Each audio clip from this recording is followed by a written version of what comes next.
प्रमाणित है। 40%? हाँ, और अगर हम टॉप 10 सबसे ज्यादा प्रभावित देशों को देखें तो वहां ये लागत औसतन जीडीपी का 27.8% है, जबकि जो 10 सबसे कम प्रभावित देश हैं उनमें ये सिर्फ 2.5% है। तो ये जो शांति असमानता की बात हमने की थी वो इस आर्थिक बोझ में भी साफ दिखती है। क्या दुनिया की जो मौजूदा आर्थिक हालत है, जैसे महंगाई बढ़ना, कर्ज का बोझ बढ़ना, क्या इसका और संघर्ष के बढ़ते जोखिम के बीच कोई सीधा संबंध दिख रहा है? हाँ, रिपोर्ट इस संबंध को काफी साफ तौर पर उजागर करती है।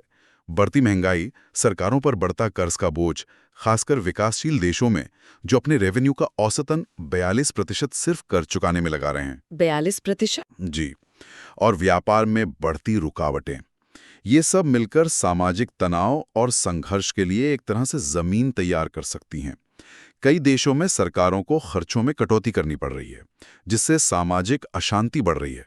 हमने केन्या, घाना, जाम्बिया, अर्जेंटीना में इसके उदाहरण देखे हैं। और मिनर क्षेत्र में 24.5% युवा बेरोजगारी भी एक बहुत बड़ा विस्फोटक मुद्दा है। रिपोर्ट में एक हिंसक संघर्ष संकट का भी जिक्र है कि 2023 में 59 देशों में सरकार से जुड़े संघर्ष चल रहे थे, जो दूसरे विश्व युद्ध के बाद सबसे ज्यादा है। हाँ, ये संख्या बहुत ज्यादा है।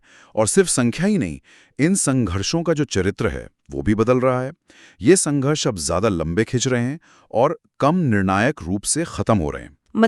मतलब ये कि शांति समझौतों से खत्म होने वाले संघर्षों का हिस्सा 23% से गिरकर सिर्फ 4% रह गया है, और साफ जीत से खत्म होने वाले संघर्ष भी 49% से घटकर 9% रह गए हैं। तो फिर संघर्ष खत्म कैसे हो रहे हैं आजकल? ज्यादातर संघर्ष, लगभग 70%, अब कम गतिविधि के कारण समाप्त हो रहे हैं।